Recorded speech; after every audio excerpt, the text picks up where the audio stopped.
Chinese President Xi Jinping has praised the country's COVID-0 strategy, even as Shanghai reported a new surge in infections to another record. Authorities in China's financial hub are racing to trace and test close contacts of infected patients. Community transmission remains high 12 days after Shanghai was placed under a strict two-phase lockdown. It's unclear when strict curbs will be lifted. There is growing concern that China's COVID-0 approach may prove to be impractical against the fast-spreading Omicron variant. Lo Minmin reports. It's the country's largest effort to contain the Omicron virus in 2 years. Over 38,000 medical workers from 15 regions have been deployed to Shanghai as it races to test and isolate close contacts and infected patients. Since the start of March, over 130,000 have been diagnosed positive, and as the city runs out of resources, many have been placed into newly converted quarantine facilities like this one.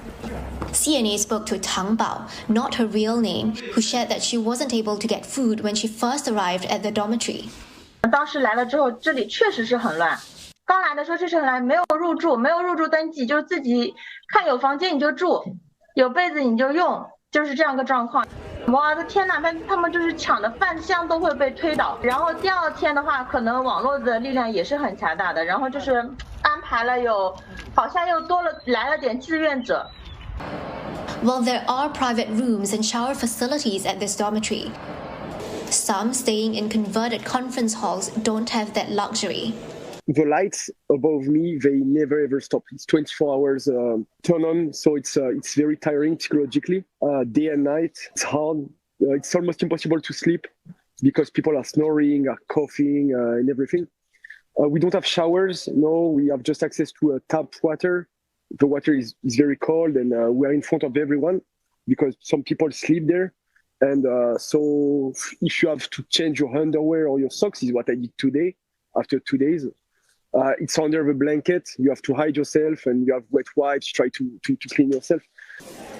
For many like Toma, it is the uncertainty of where they will be sent to and for how long that creates a sense of fear and anxiety. Shanghai has already added tens of thousands of beds to quarantine people in such facilities. But as infection rates continue to spike, it also conscripted neighboring provinces to house some of its COVID-positive people several hours' drive away from Shanghai. 疾控中心打电话说，那你们可能会被转运去方舱那边。 然后我就问是哪个方舱，他们告知也不清楚，去多久也不清楚，然后大概什么时间去，他说等通知，大概会提前20分钟的时候给你打电话这样子，然后我们就提前把那个行李都准备好，然后每天就是等电话。 China's dynamic zero strategy grew out of its success in quelling the initial virus outbreak in Wuhan 2 years ago. But experts say it is now proving to be costly and impractical against the more transmissible Omicron variant.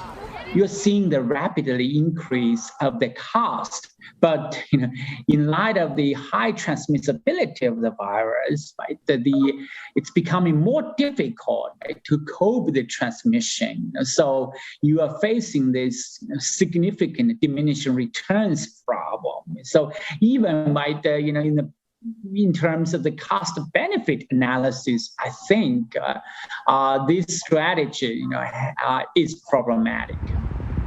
Economists are revising down China's growth forecasts amid the COVID outbreak, with some estimating it to cost China at least $46 billion a month, or 3.1% of GDP in lost economic output.